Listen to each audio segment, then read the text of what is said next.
একটা স্ট্রং লিডারশিপের অভাবে আজকে আমাদের এই অবস্থা। এই জন্য আপনি যদি ইসলামিক লাইফস্টাইলের কথা বলেন, অফকোর্স আপনাকে উম্মা সেন্ট্রিক মেন্টালিটির হতে হবে। এই দুঃখী উম্মাকে নিয়ে আপনার প্রজেক্ট থাকতে হবে। আমরা আমাদের নিজেদের শক্তি, সম্ভাবনা, ঐতিহ্য এগুলো একেবারে ভুলতে বসেছি। আমরা যে যোদ্ধা ছিলাম, আমরা যে বিজয়ী ছিলাম, আমরা বেমালুম ভুলিয়ে গিয়েছি। জ্ঞান বিজ্ঞানে একসময় আমরা লিড দিয়েছি, ঠিক কিনা বলেন? আমাদের জাবের ইবনে হাইয়ান ছিল, আমাদের আল বিরুনি ছিল, আমাদের আল ইদ্রিসি ছিল, আমাদের আল ফারাবি ছিল। এই নলেজ এখন ওয়েস্টে ট্রান্সফার হয়েছে, সেই নলেজ আবার ট্রান্সফার হয়ে আমাদের করতলগত একদিন হবে ইনশাআল্লাহ। তো এই প্রজেক্ট তো আমাদের নাই। একদিন যে আমাদের হাতে আসবে, হুজুর আল্লাহ ভরসা নাকি? শুধু আল্লাহ ভরসা বলে বসে থাকলে হবে? সেলফ সেন্টার্ড হওয়া যাবে না, উম্মা সেন্ট্রিক আমাদেরকে হইতে হবে। উম্মার জন্য আপনার হৃদয়ে একটা দরদ থাকতে হবে। অন্যের জন্য কাজ করার একটা মেন্টালিটি আমাদের গ্রো করতে হবে। যারা অন্যের জন্য করে তারা জানে যে এটাতে কি সুখ, কি মজা। আপনি অন্যকে দান করে দেখেন, একটা সুখানুভূতি আপনার মধ্যে কাজ করবে।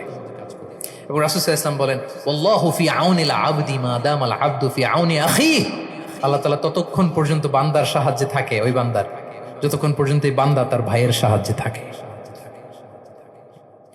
এজন্য আমাদের প্রতিটি কাজে, পদক্ষেপে আমাদের নির্যাতিত ভাইয়েরা যেন তারা আমাদের চিন্তায় থাকে, তারা যেন আমাদের দোয়ায় থাকে, আমাদের সহযোগিতায় থাকে, এবং উম্মার জাগরণে যেন নিবেদিত হয় আমাদের সকল এফোর্ট, সকল প্রজেক্ট, সকল প্রচেষ্টা। কি পারা যাবে কিনা বলেন? উম্মার জন্য এরকম স্যাক্রিফাইসিং মেন্টালিটি আমাদের থাকার দরকার আছে না নাই বলেন? তাহলে উম্মা সেন্ট্রিক মেন্টালিটি আমাদের করতে হবে সম্মানিত সুধী মণ্ডলী। তাহলে ইসলামিক লাইফস্টাইল নিয়ে যদি আমরা কথা বলি, আমাদের উম্মা সেন্ট্রিক হওয়ার কোনো বিকল্প নাই।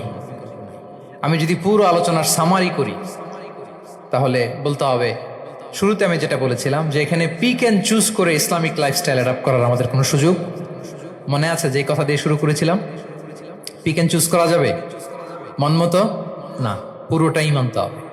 এবং মোস্ট লাইকলি 8টা core values of Islamic lifestyle আমি আপনাদের সাথে শেয়ার করেছি। একটু যদি রিকল করি, 1 নম্বরে কি বলেছিলাম বলেন তো? হালাল মেনটেন করতে হবে, হারামের সাথে আমাদের কোনো সম্পর্ক। 2 নম্বরে প্রোডাক্টিভিটি। 3 নম্বরে ফিতরা বেসড লাইফস্টাইল হতে হবে। 4 নম্বরে মডেস্টি।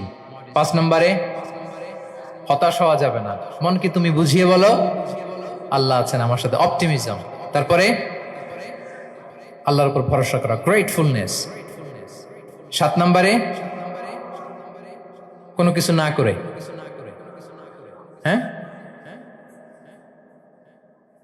সবকিছু করার পরে, মাশাআল্লাহ, অ্যাবসলিউটলি রাইট আনসার। সবকিছু আমার সাধ্যের সবটুকুন করার পরে কি করব?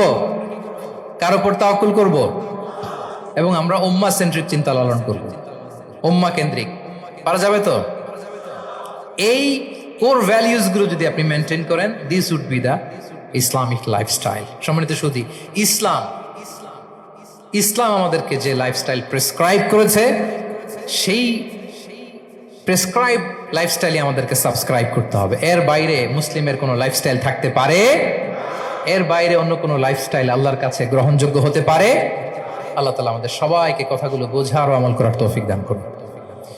সম্মানিত সুধী মণ্ডলী, আমি আবারও পাঠশালাকে শুকরিয়া জানাই, বিশ্ববিদ্যালয় কর্তৃপক্ষকে শুকরিয়া জানাই, এবং দীর্ঘ 1 ঘন্টারও বেশি সময় ধরে আপনারা যারা এই লম্বা আধুনিক যুগে ইসলামিক লাইফস্টাইল শিরোনামের এই সেমিনারে অংশগ্রহণ করলেন, আপনাদের সবাইকে আবারও প্রাণ ঢালার শুভেচ্ছা এবং অভিনন্দন জানিয়ে আমার আলোচনা এখানেই আমি শেষ করছি।